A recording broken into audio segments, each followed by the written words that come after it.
जी हाँ दोस्तों, आप बिल्कुल सही सुन रहे हैं, बिल्कुल सही देख रहे हैं कि आपको बैंक के अंदर जाके केवल ये फॉर्म भरना होगा और आपको है जो पत्नी को बिल्कुल भी मेंटेनेंस नहीं देना पड़ेगा। तो किस तरीके से नहीं देना पड़ेगा, ये खुशी की बात आपके लिए किस तरीके से है, ये पूरी जानकारी कंप्लीटली मैं आपको इस वीडियो के अंदर बताने वाला हूँ। बस आपको क्या करना है, वीडियो को बिल्कुल अंत तक देखना है, कहीं से वीडियो को स्किप नहीं करना है, क्योंकि आप खुद समझदार है, आपको अच्छे से पता है आधे अधूरी वीडियो से कोई भी जानकारी समझ में नहीं आती है। ये आपका अपना चैनल है, इसको अगर आप अभी तक सब्सक्राइब नहीं करे हैं तो सब्सक्राइब करके बेल आइकन को अवश्य दबा दीजिए। तो चलिए शुरू करते हैं। तो वेलकम दोस्तों, मैं हूं आपको अपना एडवोकेट जितेंद्र। दोस्तों ये तो आपको अच्छे से पता है कि जब पति पत्नी का डिस्प्यूट हो जाता है, पत्नी आपसे अलग हो जाती है, तो पत्नी सर्वप्रथम आपके ऊपर मेंटेनेंस का केस करती है। और मेंटेनेंस केस के अंदर आपकी सैलरी, आपकी इनकम वगैरह यानी कि सब कुछ है जो बढ़ा चढ़ा के दिखाती है, और अपनी इनकम, अपनी सैलरी यानी कि अपनी एजुकेशन वगैरह सब कुछ है जो छिपा लेती है। बहुत से मामलों के अंदर है जो ये सब कुछ देखने को मिलता है। तो यहाँ पे पत्नी खुद बेरोजगार दिखा के अपनी इनकम वगैरह सब कुछ छिपा के अपना है जो मेंटेनेंस बनवाने के अंदर सक्षम हो जाती है, और यहाँ पे कोर्ट है जो उसकी बातों के ऊपर विश्वास करके पत्नी का मेंटेनेंस भी है जो बना देती है।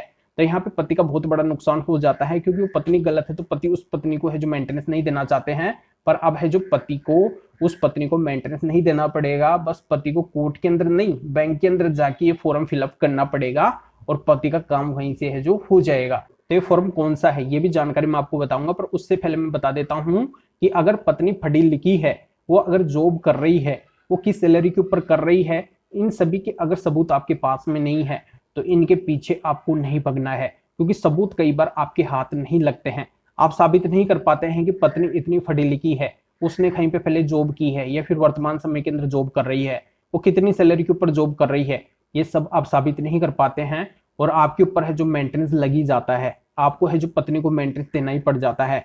एंट्री मेंटेनेंस भी आपके ऊपर लग जाता है, तो फाइनल मेंटेनेंस भी आपके ऊपर लग जाता है, एरियर भी आपके ऊपर लग जाता है, एलिमनी भी आपके ऊपर लग जाती है, यानी कि तमाम तरीके से है जो आपका नुकसान हो जाता है। जबकि वो पत्नी खुद कैपेबल है, उसके पास में सोर्स ऑफ इनकम है, वो है जो पढ़ी लिखी है, उसने पहले जॉब की है या फिर वो कर सकती है, यानी कि तमाम तरीके से पत्नी का स्ट्रॉन्ग ग्राउंड है, वो फाइनेंशियल है जो स्ट्रॉन्ग है।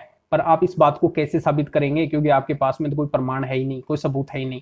तो इसके लिए बस आपको ये करना होगा, आपको ये पता लगाना होगा कि पत्नी का बैंक अकाउंट कौन से बैंक के अंदर है।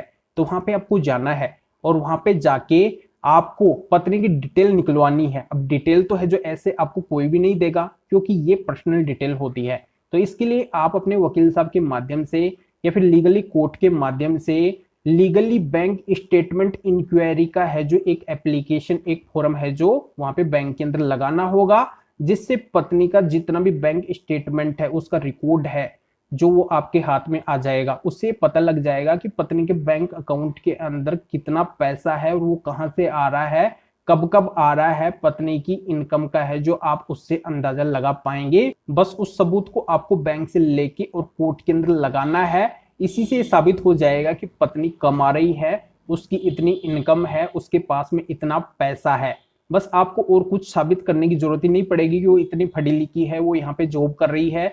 इसी से है जो आपका काम हो जाएगा कि पत्नी का फाइनेंशियल ग्राउंड मजबूत है, वो मेंटेनेंस लेने की हकदार नहीं है, यानी कि पति इस आधार से है जो पत्नी को मेंटेनेंस नहीं देगा, इस आधार से है जो पति का मेंटेनेंस केस के अंदर बचाव हो जाएगा। तो यहाँ पे पति को बस ये छोटा सा काम करना होगा। अब ये काम है जो हर कोई नहीं करवा पाएगा, जिनके पास में ऐसे रेगुलर मामले आते हैं, जो एक्सपर्ट है, जिनको इस फील्ड के अंदर लीगली नॉलेज है, वही है जो ये काम करवा सकते हैं। तो ये जानकारी आपके अच्छे समझ में आ गई होगी। तो आपको क्या करना है, वीडियो को लाइक करना है और शेयर भी करना है।